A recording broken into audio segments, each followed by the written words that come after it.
It's Monday. It's Monday. It's 8 p.m. It's 8 p.m. It's a Monday. It's Monday assessment. Your people gather round your town when things are on the up or things are falling down. Celebrate the hard times, stay passionate through the lows, find strength in the chaos, no matter which way it goes. It's not easy being blue. Heartbreak comes in many ways, the hardest times, the darkest days, but all these things get washed away with us, with us. The highs might not come every day, but memories do, and memories stay. Enjoy that moment anyway with us, with us, with us.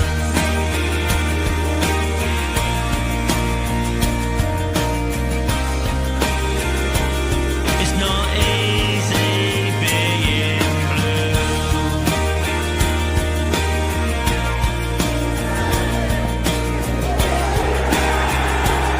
It's not easy being blue.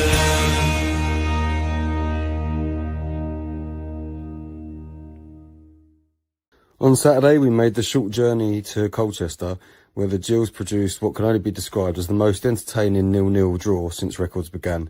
Seriously, chances, or at least half chances, everywhere. It was like two teams who'd made the New Year's resolution to score, but forgot how their legs worked in the final third. The headline act, the return of Armani Little, a heroic captain and midfield wizard. He came back like a Marvel character entering in slow motion. Birds sang, clouds parted, and Colchester players briefly reconsidered their life choices. Armani wasn't just good, he was everywhere, arranging the whole team like only Armani seems to be able to do. The referee, a performance so questionable, it should have come with a legal disclaimer. He reffed the game like he was being controlled by someone using a dodgy Wi-Fi connection. Couldn't possibly think who that could be. Fouls given for nothing, fouls ignored for everything. It was yet another example just how bad the level of officiating is in this country. So buckle up as we dive into all the chances, all the comedy, and all the moments where you shouted "what" at the screen or in person. This is the Monday assessment by the View from the Medway Fancast, in partnership with Gillingham FC Supporters Club, Sports Social Podcast Network and Her Game 2, and sponsored by none other than Snodhurst Used Car Sales and Service Station and Wiki Creative. The only place where a 0-0 draw feels like a Shakespearean epic. So without further ado, I am joined this evening by Mr. David Creasy. I am joined by Mike Gammon and Miss Bex herself. And how are you? Yeah, I'm good. Thanks, mate. Look at me, look. Put my hair like All right, you back. can look in the mirror later. Go on. We've got shit to do. Christ on a bike. just having a little bit of a wave back there. All right, vanity. Man likes his reflection. I can't stand it. I just need to work David's screen out a little bit because it's a little bit. There we go. We are back. So anyway, guys, I will just like to say one thing to each of you. David, what has been the highlight of your week? I had my department Christmas do in Canterbury at the weekend, so it was enjoyable. I said I'm not a huge drinker, but drunk more than I would normally do, and had a day on the sofa, finally starting to binge Ted Lasso, as everyone raves about it, and I'm a little bit behind. And Mike, after Dave's comment, he's clearly had 3 drinks. What was your what was your highlight of the week? Well, my alcohol intake was absolutely zero, which is very disappointing. But I had a proud dad moment actually on Sunday because my son swam 25 metres. So, which means that I can try and drown him now, and it's not so frowned upon as what it was when he first started to learn to swim. So he can now put up a fight, which, you know, is what we all want, isn't it? And Bex, what was the highlight of your week? I've mentioned it to you guys earlier on, actually, but I'm really happy for Weston-super-Mare, who've made it through in the FA Cup, and they get to play Grimsby in the next round, because they're just up the road from where I was born. So well done to them. Cool. Yeah. So we will quickly touch on the Guess Who this week. And the Guess Who this week is this player has played for Stevenage. He's played for Gillingham, obviously. He's played for Peterborough. He's played for Eastbourne Borough as well. And AFC Wimbledon. So we'll keep it between us for now. But it's a very interesting one this week. Looking at Dave's face, he's just crashed. He's looking at it, he's frowning at it so hard that I think his face has just crashed. So we'll touch on the views news. And David, I'll hand over to you, mate.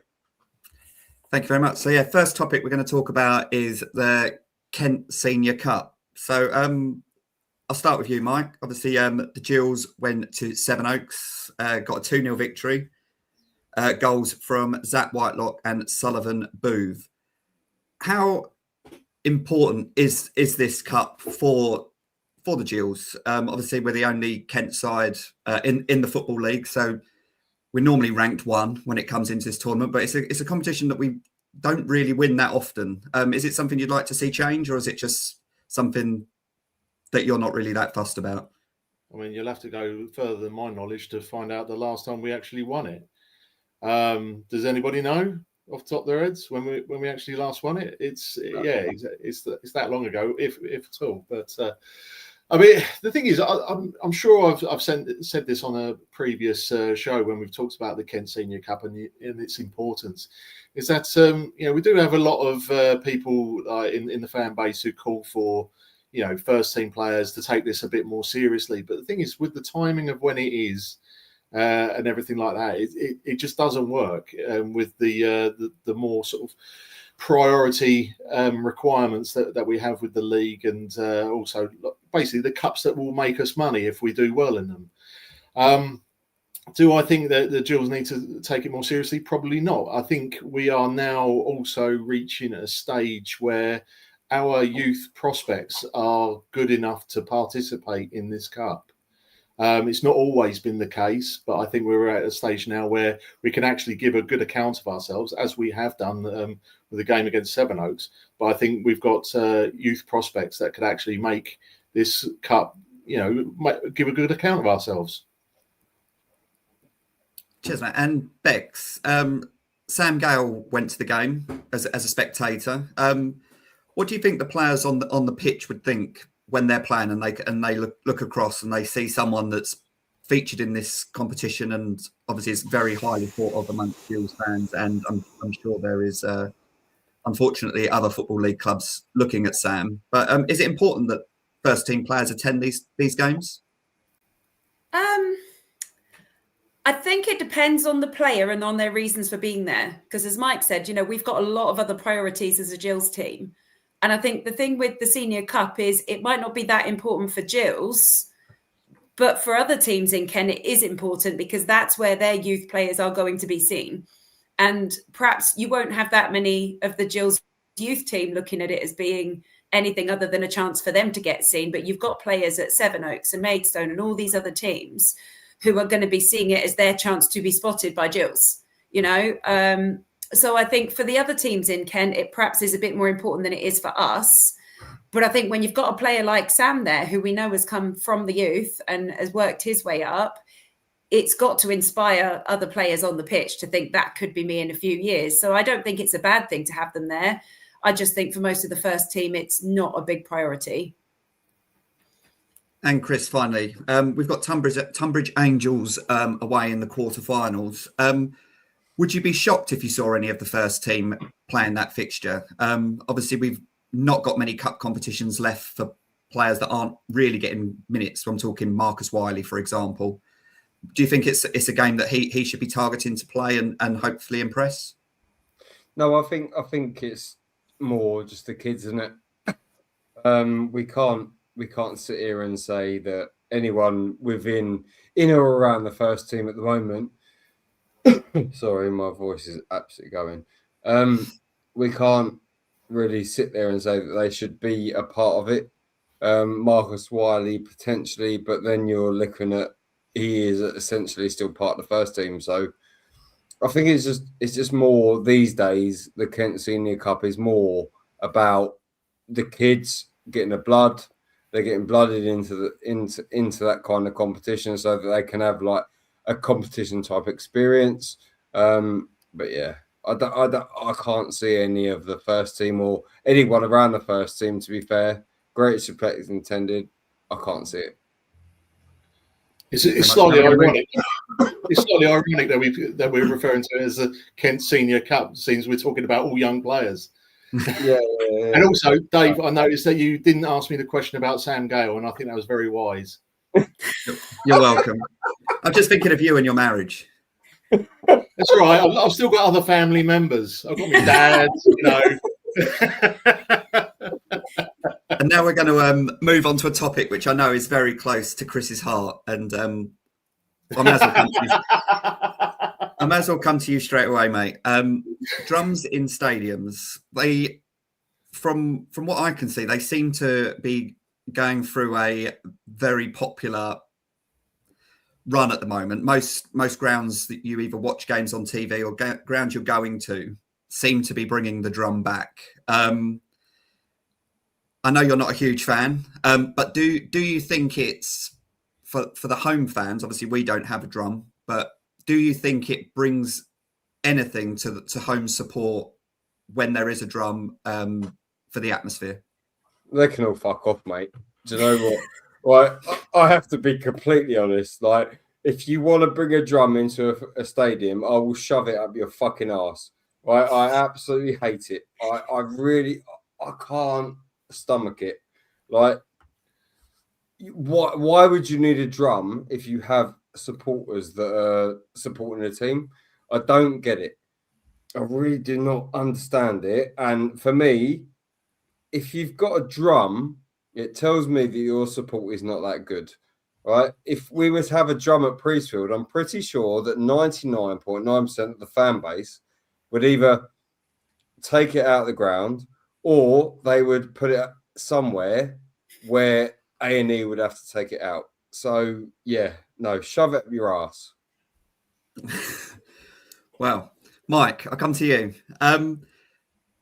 Instruments do work in some sports. Obviously, we try not to talk too much about cricket because it's not going too well. But they have, I believe, a trumpeter that goes out with the Barmy Army to start all the chants. So do you think instruments have a place in football for supporters?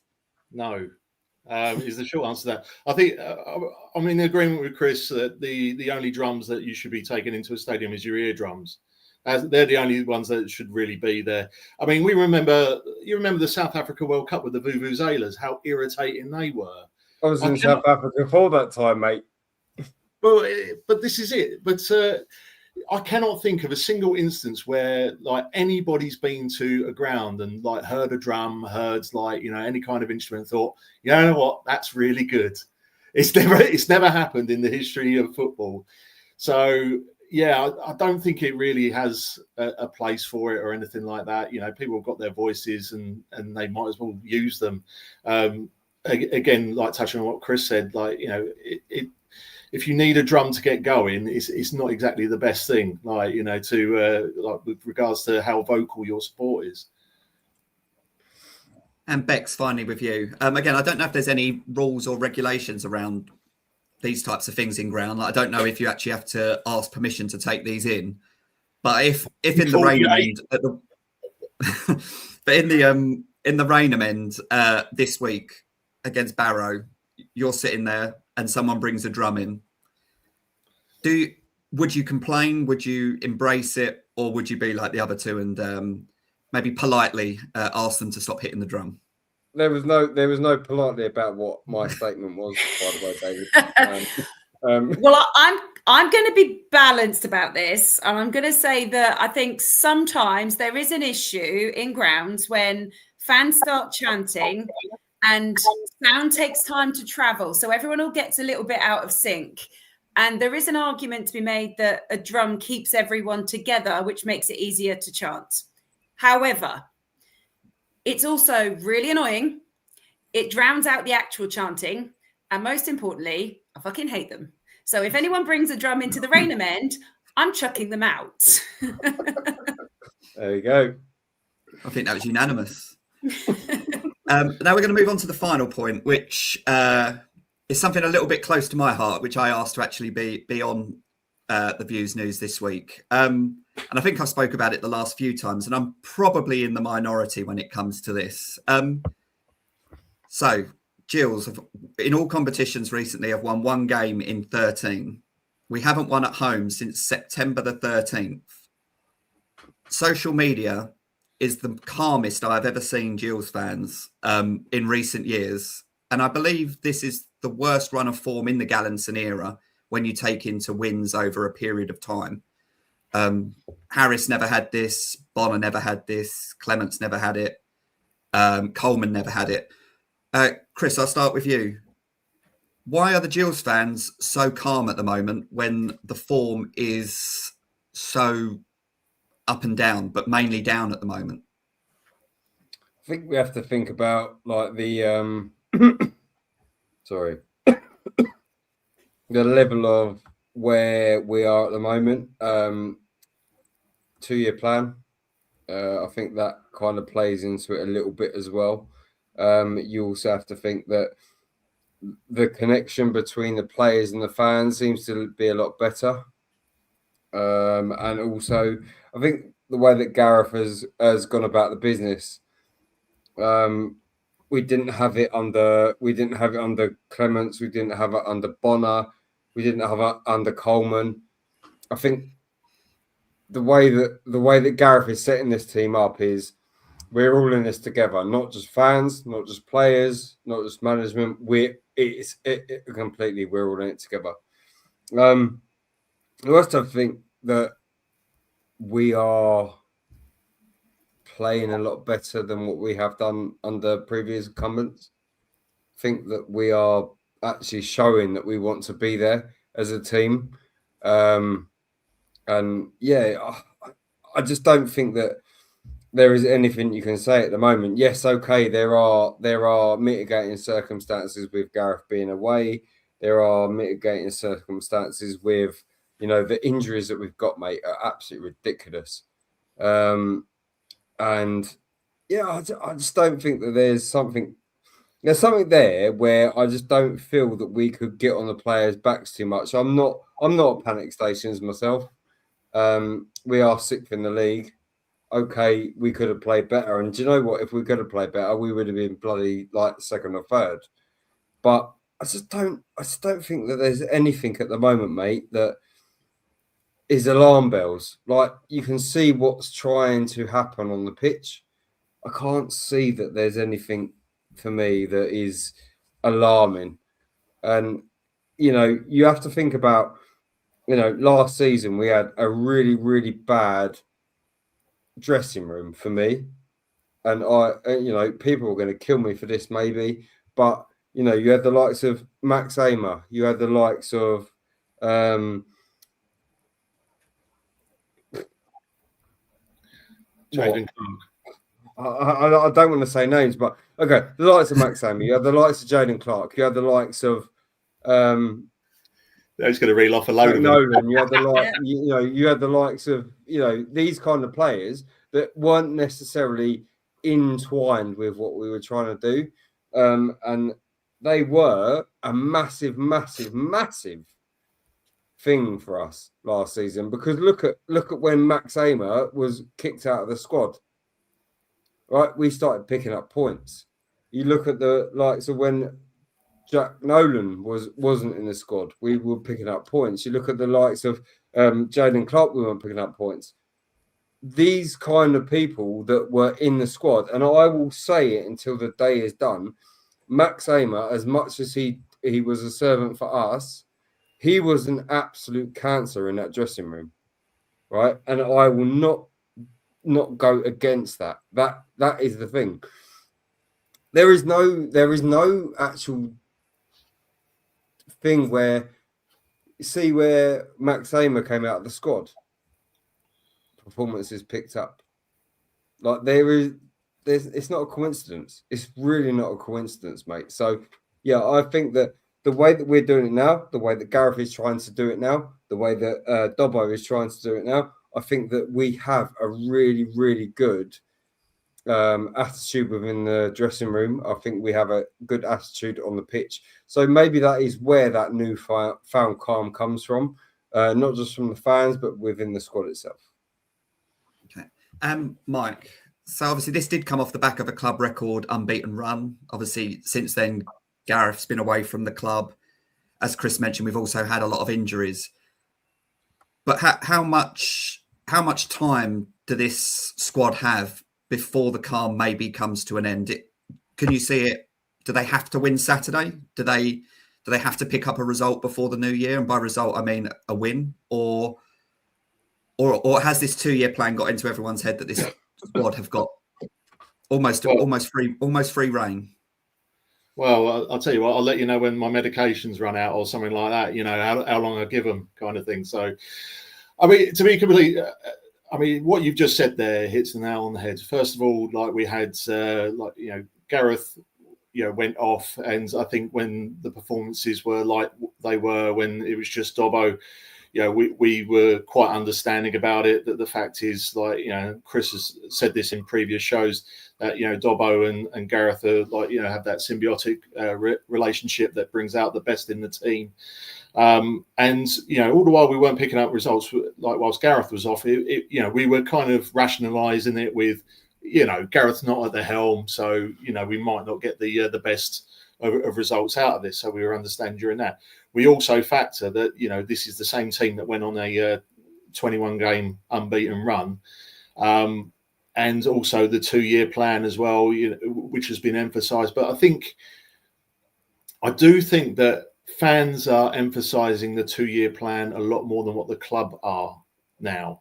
I think the fans are talking about it a lot more because you don't really hear it come out of the club, like the reminders of this is a 2-year plan. You don't get that anymore. How long do we give it before it starts to turn? To be honest with you, like the performances, we've come from behind on several occasions. I mean, we pegged back, to draw against Shrewsbury, kind of thing. That is the sign of a team that's willing to give its best and battle for the shirt and the badge. Now, the thing is, when we were crap, but we had that battle in us, then we were quite forgiving then. It was only when we didn't have that from our team. You all right, Chris? Die quietly. Come on. I'm suffering.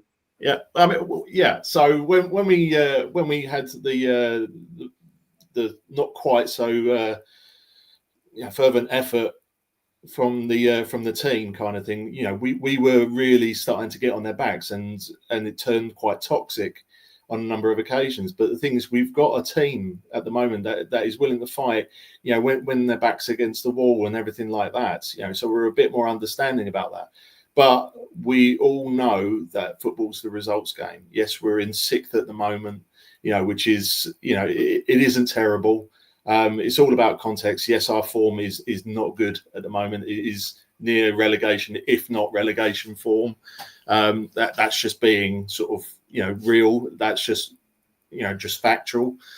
So I think we would have to, in the league table, I think we have to sink, a little bit further down before we start to think, Christ, something really needs to be done. But the amount of injuries that we've had that has resulted in, square pegs in round holes, we're limping at the moment.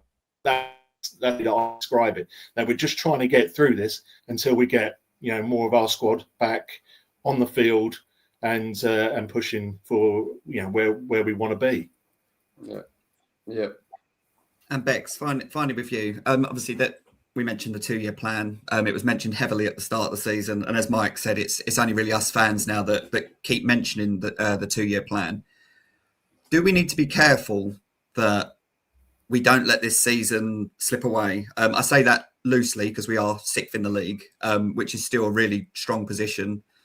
But when I've mentioned at the start, in all competitions, we've won 1 game in 13 and we're still 6th. could we look at this as, if it all doesn't go well at the end of the season, as a season wasted? Because if you look at the league tables in League One, you've got teams like Port Vale, Plymouth, Peterborough, Blackpool, all currently in the bottom four, probably all better than a lot of the teams in League Two at the moment. Rochdale are top of the National League, and they've been in League Two for a long time. So for me, it looks like League Two could be a lot tougher division next year. And with 3/4 of our squad, I believe, out of contract at the end of the season, is it risky with a potential whole new squad to be in that second year of that 2-year plan to lay everything on next season? Yes. I mean, I think if we can get out of this league this season, it would be better. I think what's really interesting is that this year we've played 19, got 29 points. This time last year, we played 19, got 29 points. So we are in exactly the same situation with points as we were this time last year, but nobody's panicking. And I think the shift is expectation management from the club.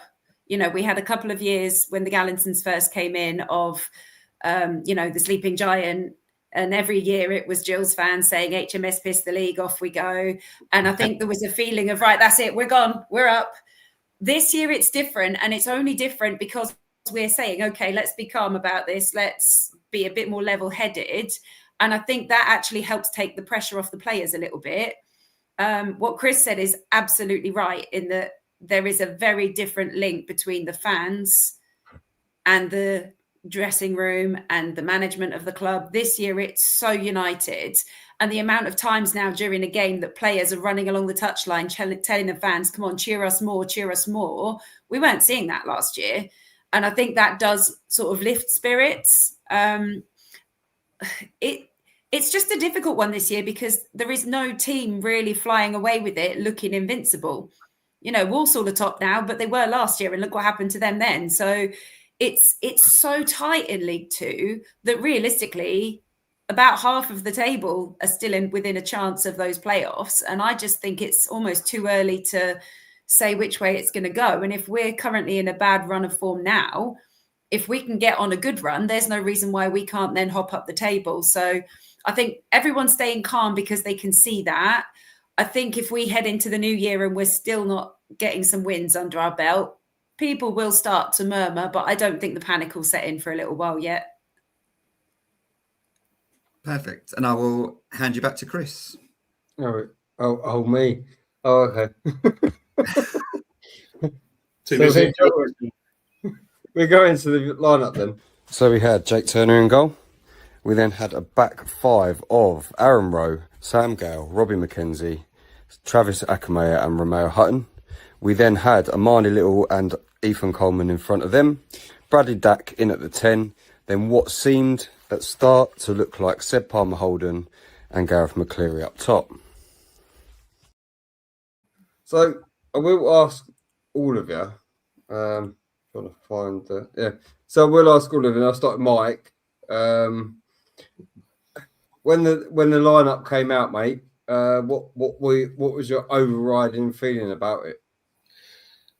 Probably not words that I couldn't really say on here. Maybe. Mainly because like my main concern was Aaron Rowe, left wing back. There's no situation for me where that works. I mean, we can hear till the cows come home. Oh yeah, he gives his best effort and everything like that. But the fact is, for me, is that he would have been the weak link because he can't tackle for Toffee.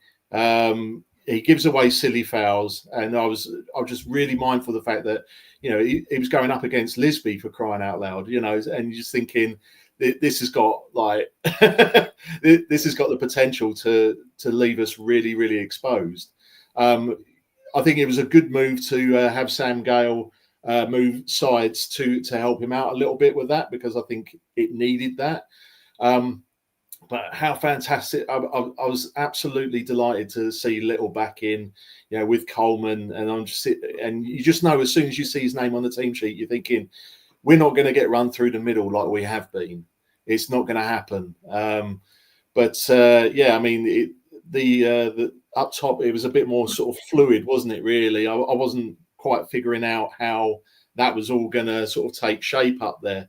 Of course, like it would have been Seb up front, and I thought Daki would be playing in the 10. But then I was thinking, like, would Daki be going out left with McCleary out right? It seemed a bit more fluid. But yeah, I mean, I was scratching my head a little bit at that one, and I was also pleased to see Akamea get a start. So that was. I don't think he's done much wrong. Up until that point. So, to get that game. So I think, he was really good in that respect. But yeah, the Rowe left wing back really concerned me when I saw that. Yeah, and Bex, we were standing in the fan zone at the start of the game, and when the teams come in, and I told you this exact lineup, and I said it to everyone, and nobody believed me. But I knew it would be a back five. I knew it would be maybe not GMAC, and I'm sorry about the GMAC thing, but Gareth McCleary as a name on the screen is quite long, so we're going to go for GMAC. But yeah, Bex, your thoughts on the lineup, really? Yeah, I like GMAC. I think we should call him that now. That's going to be it. That's what I'm going to call him. GMAC. Yeah, I mean, when that lineup came out, it was really interesting looking around the fan zone because everyone was just scratching their heads going, well, who's playing where? What are we doing? And I just thought, how great is it with this Jill squad that even our own fans have absolutely no idea who's being played where? And I mean, yeah, as you say, Chris, you pretty much said it was going to be this lineup, but that set of players could have been put in 3 or 4 different formations without taking anyone off the pitch. And it was a bit sort of head scratching to work out who was going where. I was worried about Rowe. I think, as Mike said, bringing Gale across was probably a smart move just to back him up. But I think it was quite telling when we know how fast they can break on their attack, how many people we put behind the ball. Mm-hmm. And I was a bit worried that Seb was going to be left a bit exposed up front on his own. So it was good to see Little back in there to shore the midfield up, just to make sure that we could get some balls up to Seb. Yeah. So, yeah, it was an odd one. Yeah, definitely. And David, I'll go with you, mate. And I saw it this way because everyone kept coming up to me with pictures of like the lineup and everything else. And I was like, it's a back five. It's a back five. Don't like to be right, but, sometimes I am.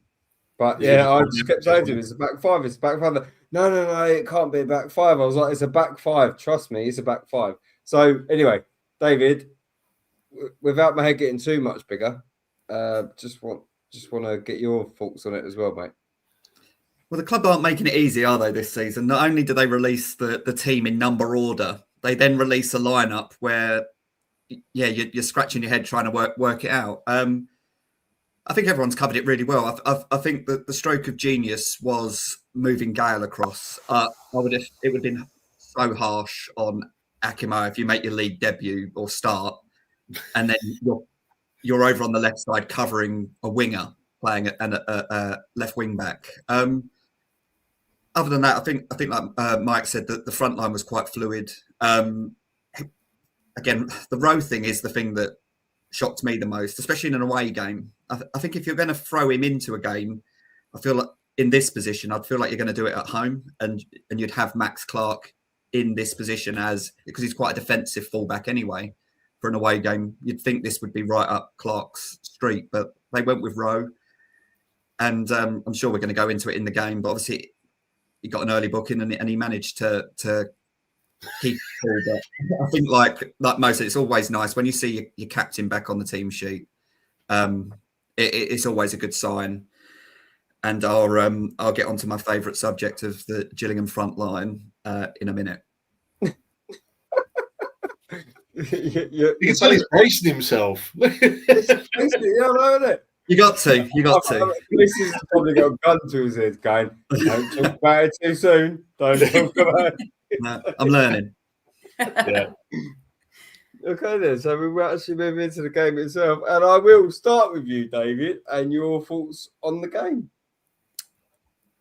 The old-fashioned game of two halves. I thought the first half was a bit of a it felt like a bit of a non-event. Obviously, I watched it on TV. I wasn't at the game. It from the TV, it felt like a non-event. I thought they may have slightly had the better of it. Obviously, we had one cleared off the line. Jack Tucker cleared one off the line. And then second half, I thought we were the much better side. But here we go. My thing, Gary Neville states that the hardest position in football is a Manchester United goalkeeper. You've literally just mentioned Gary Neville on this show. I apologise. He says the hardest position in football is being in goal for Manchester United. It's not. It's being centre forward for Gillingham. I give Elliot Nevitt such a hard time, and I think rightly he's out of the team now. And whether he comes back in, I don't know. But they are living off scraps up there. Most of the chances seem to be half chances. They spend a lot of time just chasing nothing, just lost causes, and I can't work out how. And obviously, you guys feel free to jump in if you can answer any of this. But I just when you look and you've got Dak's not the 10 that he was. And I just don't know how we can get creativity into the team, because personally, I think we look better with a 3 at the back. A year ago, I would never have said that. But at the moment, with this batch of players, I feel a back 3 suits us. But then I think it hampers us when you've got a Coleman and you've got a Little, and obviously prior to that, a Mackenzie in midfield. You're relying heavily on one player to be creative, taking set pieces out of this. And I just think, for us to thrive and for Palmer Holden to thrive, I think we just need to find a way at the top end of the pitch to just be a little bit more creative. And I know it sounds silly because we scored 3 goals in the game prior. But yeah, I just feel like this game, I don't think it was 2 points dropped. I think it was a point gained over. I think Colchester are a good side, and I think they're on a good run of form. But I do worry when you can see on the stats here, they only had 2 on target. We only had 3. That shooting wasn't on form. But I do worry moving forward that unless we can be just that little bit more creative or find a way to get a bit more creativity into the team, and whether that's with current players or in January, I just think that's the thing that's going to make us go from a good side to a really good side. There we go. And Bex, I'll go with you, mate, and your overview of the game. Yeah, I mean, I agree with what some of Dave said. I actually thought that we looked like the better team for most of the match, certainly from where I was stood. I mean, Dak on his own seemed to have so many chances, and it felt like one of those games where you kept thinking it's going to come in a minute, it's going to come, here comes the goal, and it just never quite happened. But I think what struck me was when I'd heard that Little was going to be back, I was quite excited because I know him and Dak link up really well. And I thought if we can see those two linking up with Dak, getting the ball forward to Gareth, it can then go on to Andrews, who we know can get the ball moved around. And then Andrews got injured. So I'd quite like to see what happens now Little's back, if we can get Andrews back into the mix, because I think he offers something a bit more physical up front, which makes it easier to move the ball around. I just felt like it was, I mean, Seb, bless him, he was working so hard and he was trying to do everything right, but he just seemed to be getting bullied off the ball.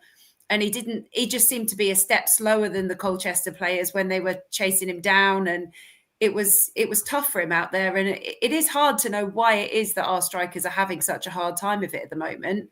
And on the surface, 10 shots on goal isn't bad, but when only 3 of those are on target, you've got to look at that and try and work out why that is if you want to do better going forward. Because if we can't score goals, we're not going to win games. It's as simple as that, because we are going to concede at some point.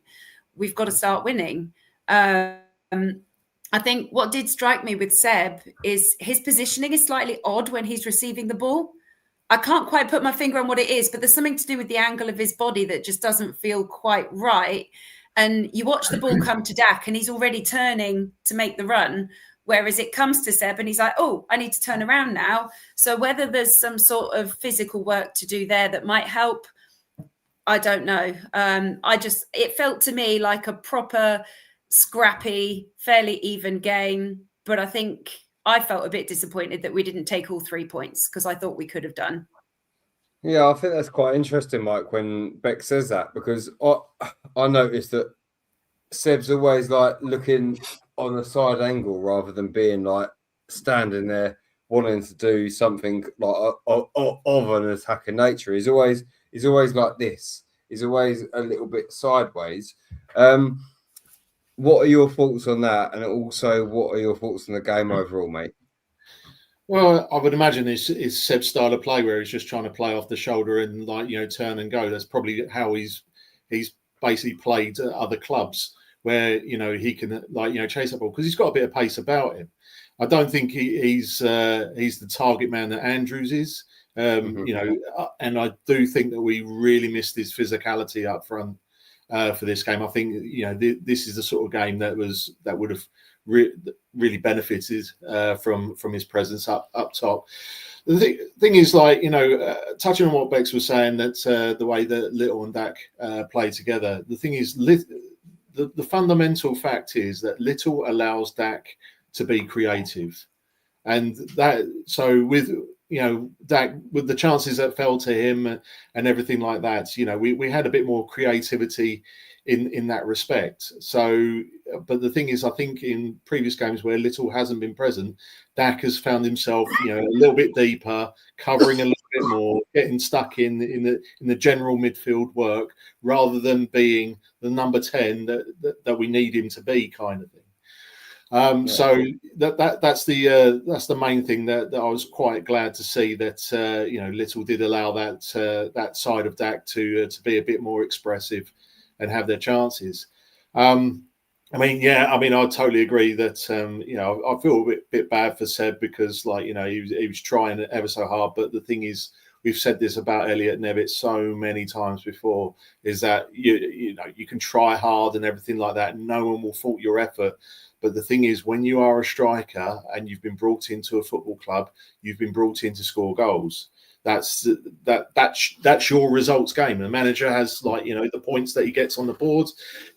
Every position has their own metrics and parameters of what they consider these are the things that I need to do right in order for us to succeed as a team and progress up the football league.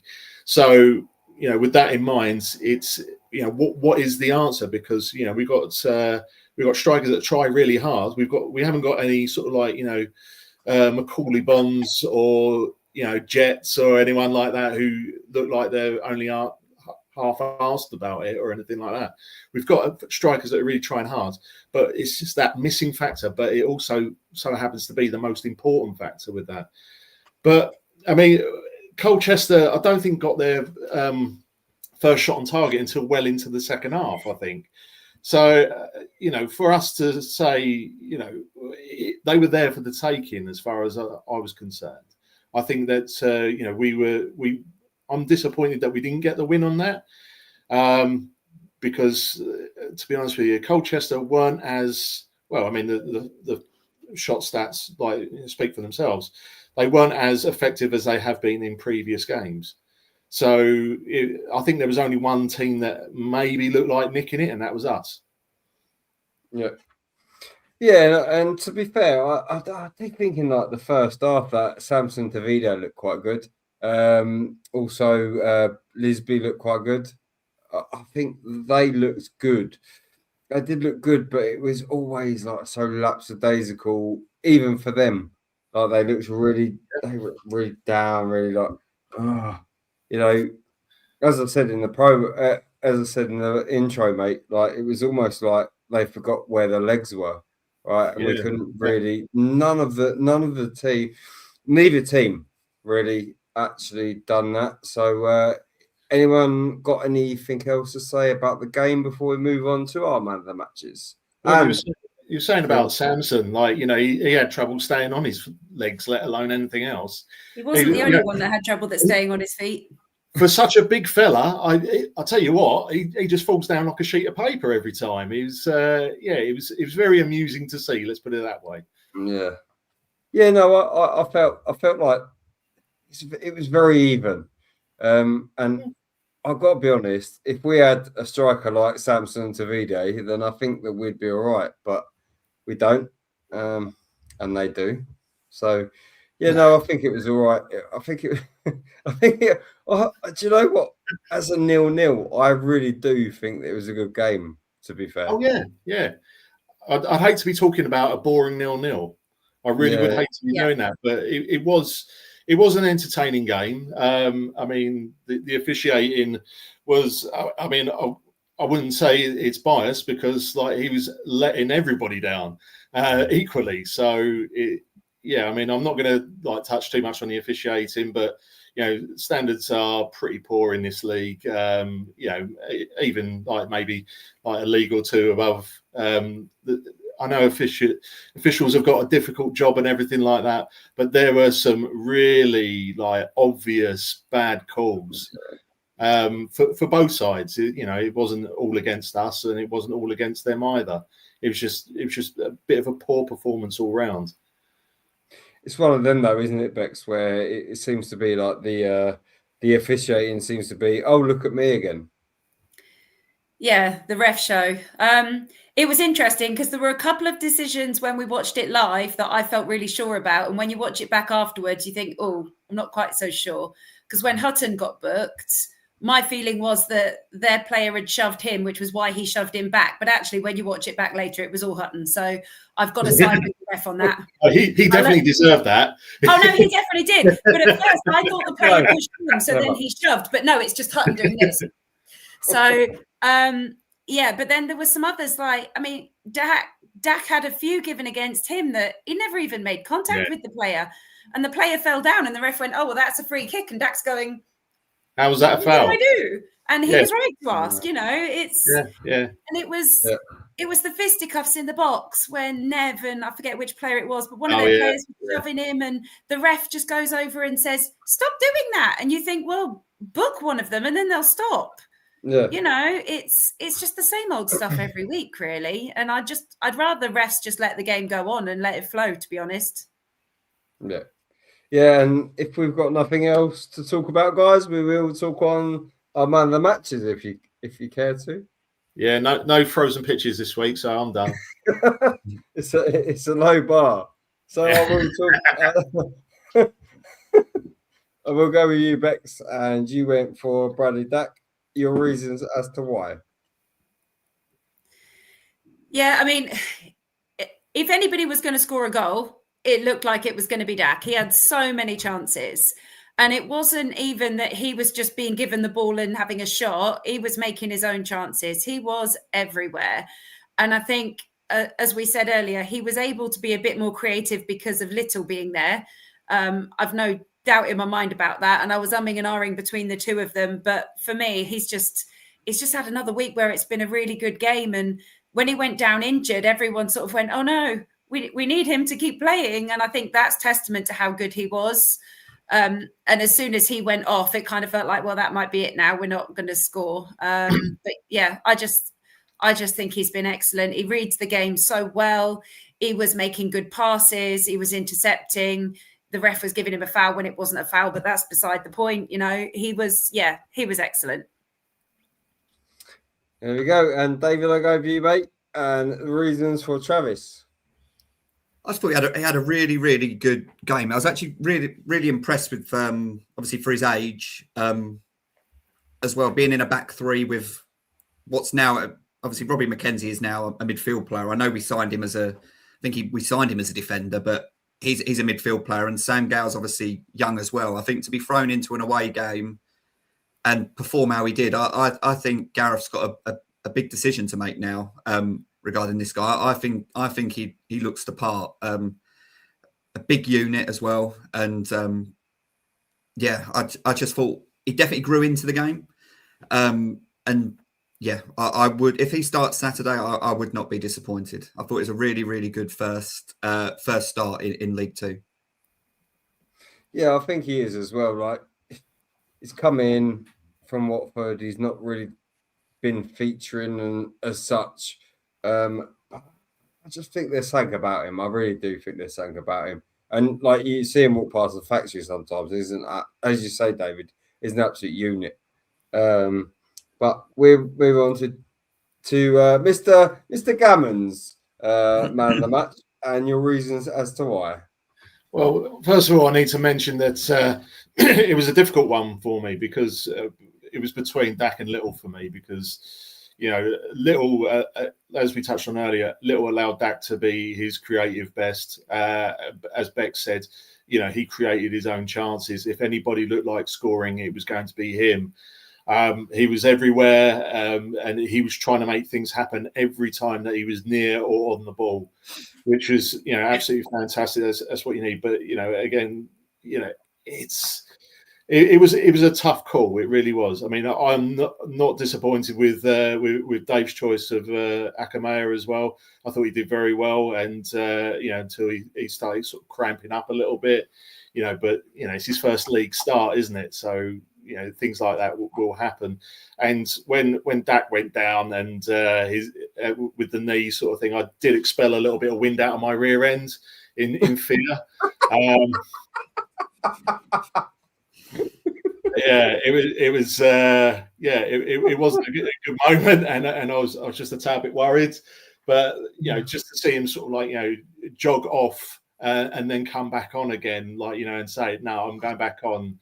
It was very, I was like, yes, Dacky, let's go. Because, all the time that he was on the pitch, you just felt like something could happen. Something could really happen. So that was the reason for my choice. Very long answer. There we go. There we go. So before I get on to my one, we will touch on Phil's thoughts because we did lose them earlier. So I'm going to touch on Phil's thoughts and then go with mine. Well, there we go. Another game we haven't won. If we're not going to score goals, we're not going to win games. And ultimately, that's what we've got to do. Still, we've got a point. Keeps us in the playoff mix. Fingers crossed, next week will be better. I'll see you at Priestfield. Up the Chills. There we go. So I will touch on mine. Surprise, surprise. It's Mr. Romani Little. I don't think that I could have gone for anyone else, to be fair. I just think that him coming back into the squad, he coming back into the first 11, he made all that difference. Like, he was shouting at people. He was trying to make things happen. He was trying to do this, trying to do that and the other. And, that's what you want from your captain. And that's what we had from our captain. He came back and he was just absolutely everywhere, trying to get involved, trying to do this, I can't really say anymore. Like, I can sit there and speak superlatives of what he is, but he's Captain Amazing. Like, he really is Captain Amazing, and he doesn't actually put a foot wrong half the time. Well, all of the time. So yeah, guess Chris likes Amana Little. So anyway, we will go back on to our Guess Who. So we'll get there. I haven't even thought about this. I haven't even thought about this. Okay, I'm going to take a punt between two. I'm going to take a punt at John Nutter. There we go, David. I'm torn between Chris Whelpdale or Joe Martin, but I can't remember Whelpdale playing for Eastbourne, but I'm pretty certain he played for the other three. What about Charlie Lee? Oh yeah, I'm going to go with Whelpdale. He had a pair of hair though, didn't he? Just a diversion. So it's blurred. We don't know, do we? The blurred picture doesn't look like Whelpdale, but I'm going to go with Whelpdale. I'll give you a clue. Bex, before I give them a clue, what would your guess be? I haven't got a Scooby this week. Haven't a clue. I panicked. I'll give you a clue. He scored against Barnet, away at Barnet, the season before they moved to their new ground. I was at this game. I was at this game, and Charlie Lee scored at this game. So is it Charlie Lee then?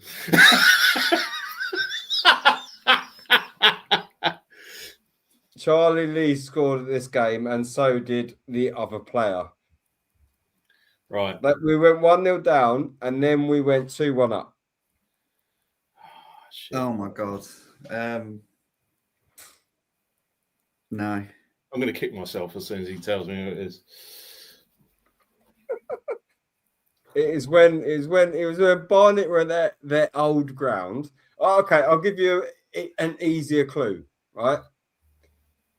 We played Swindon at the back end. I think it was the last game of the season, and he scored an absolute worldie when Paolo Di Canio was Swindon manager.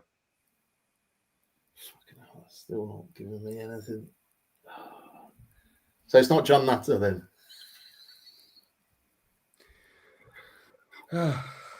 Fucking Gillingham fans, I swear to God.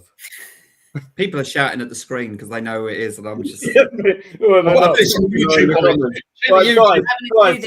if you're in the comments or you can see this at the moment, give them a clue, because I can tell you now it's so easy and they're not doing it.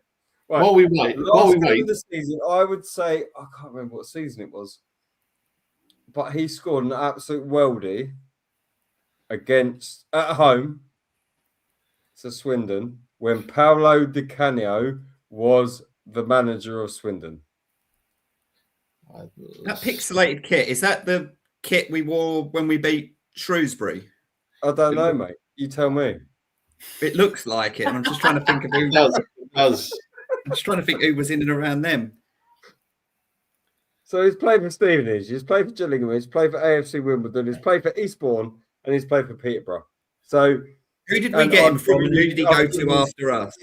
Well, I've given you such a clue there, where he scored an absolute worldie. I think it was the last game of the season when Paolo Di Canio was manager of Swindon. Oh, now he's doubting his own facts now, isn't he? He doesn't sound sure now, does he? They're just saying words, Mike. I still haven't got a clue. No, I was like, oh, is it? Oh no, is it Cody Mack? No, can't be. Nah. no. I'm going on a pixelated version. Well, that would have had Norwich in there, wouldn't it? If it was Cody. Yeah. Well, it wouldn't necessarily, would it? Who did we buy him from? You're not putting in all the clubs. Who was he at before and after us? I think he was on loan. I can't remember. From Peterborough. So we had him on loan from Peterborough. I think so. Shit, mate. I'll just put I'm not the all and end all. I'll just put it up and put things up. Shall we just get it done and move on? I can't start thinking about Phil's thoughts because I swear that was a Nintendo Wii controller in the background, and I can't get it out of it. Where is it? I bet by the TV. I love the Nintendo Wii. Let's try it again. Well, there we go.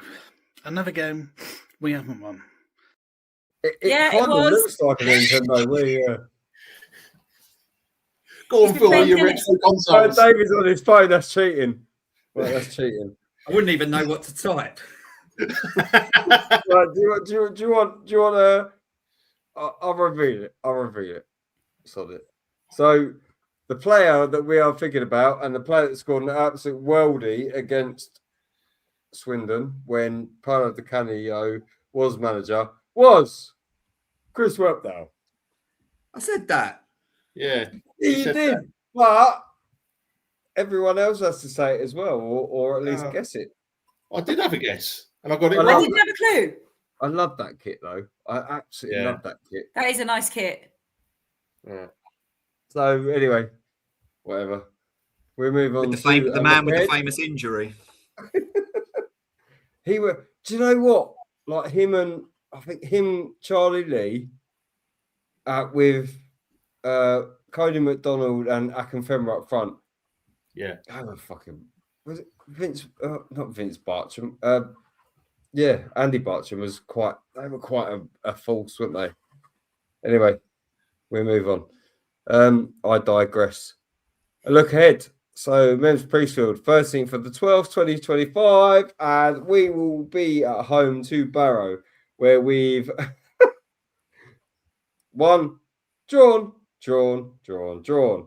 And Borough have drawn, lost, drawn. So, your money Bex, on the I'll draw. go with you first, and I'm pretty sure that this is going to be a really exciting game. I mean, it's got draw written all over it, hasn't it? Oh, really?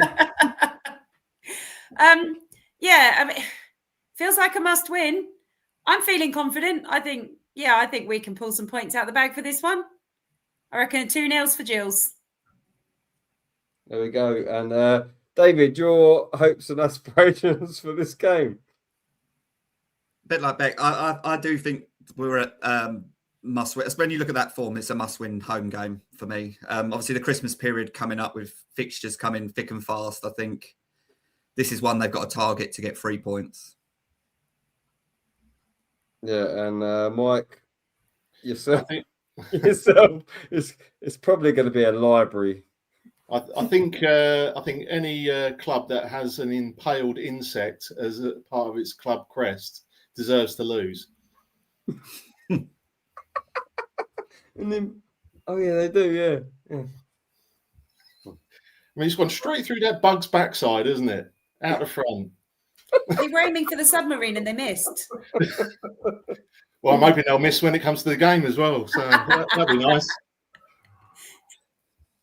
I think I think I'm going to ask you all a question in a minute, but I think that we do need to actually collectively look at where we are at the moment, and we're sixth in the league.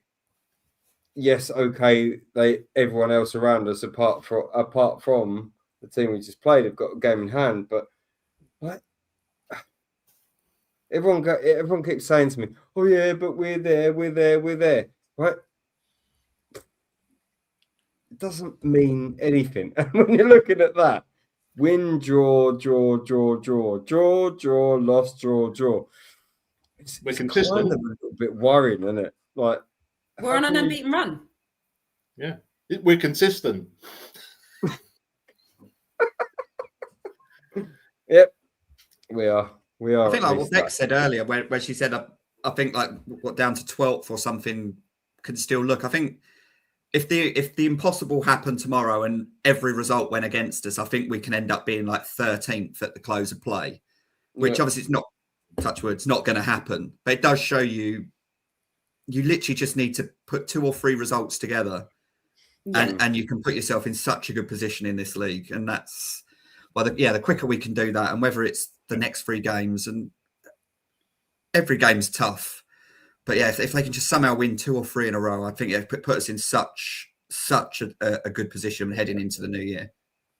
But then is that because teams around us are better, or is it because the league as a whole is absolutely bloody awful, Mike? I think the latter. Sorry, you're asking me. Yeah. It's very open, this year, because no team can string, a good sequence of results together. Because there have been times where we've just drawn a game and the league table hasn't changed at all, and you're just thinking, like, was the rest of the league actually playing? It's a very open league this year. You can't predict what's going to happen with it because everybody's so inconsistent and can't put those results together. I do think that touching on what we were saying before about a couple of good results will put us in a great position, but we've still got to do it. We've got to take owners. We've got to stop relying on other results to go our way, and we've got to start doing our own thing. That's the way that we're going to get out of this league if we do. So it's just very, very difficult to predict how this league is going to turn out come May. It's going to be very, very difficult to sort of see where anybody's going to be, including Walsall. Yeah. This is why we're here. We will be here for every other result, every other kick, every other anything throughout the season. Obviously, we are going to be doing shows over the Christmas period, so we have posted that. But we are, of course, sponsored and in partnership with Jimmy Messi Supporters Club, Her Game 2 and Sports Podcast Network, and sponsored by Stoddhurst Used Car Sales and Service Station and Wicked Creative. So before we go, boys and girls, is there any lasting thoughts that you would like to leave with fans before we get off, or are we done? Well, I think, Chris, you should have on your headstone, it's going to be a back five. I think that's what you should go for. Like, you're going to be dining out on that for some time, aren't you? Yeah, I'm not a fan of back five, but it seems to be working. David? I just hope there's a good crowd come the weekend. Obviously, I can't imagine Barrow are going to bring many down. I just hopefully, more people there get cheering on the boys, and hopefully, they can pick up 3 points and get their season back underway. Yeah, and do me a favour as well, guys.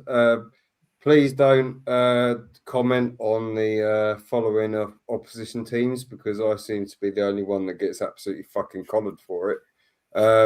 You all seem to be able to go, oh, look, they got a shit following. As soon as I do it, apparently I'll get fucking dragged over hot coals. So, Bex, anyway, your thoughts on it. Yeah, I mean, I was just going to touch on something similar to what Dave said, really, which is Gills fans on Saturday, can we please make lots of noise? It's been a bit quieter than normal at home games recently, and I think we've got to get behind the team and do our bit to get those goals going in, really. Yeah, that's it. And thank you all for coming on tonight. We will be back next Monday. Yep. David will be hosting and I'll be off. So we're going to have a week off of hosting at least. I would just like to say, join, follow and subscribe to us on Facebook, X and YouTube. We are there on Facebook at the Youth and Medway Fancast, the Youth and Medway, X at the Youth and Medway Fancast, at TVFTM, or YouTube at the Youth and Medway Fancast. So please do that. Appreciate you all watching. But I've been Chris. He's been Dave. He's been Mike.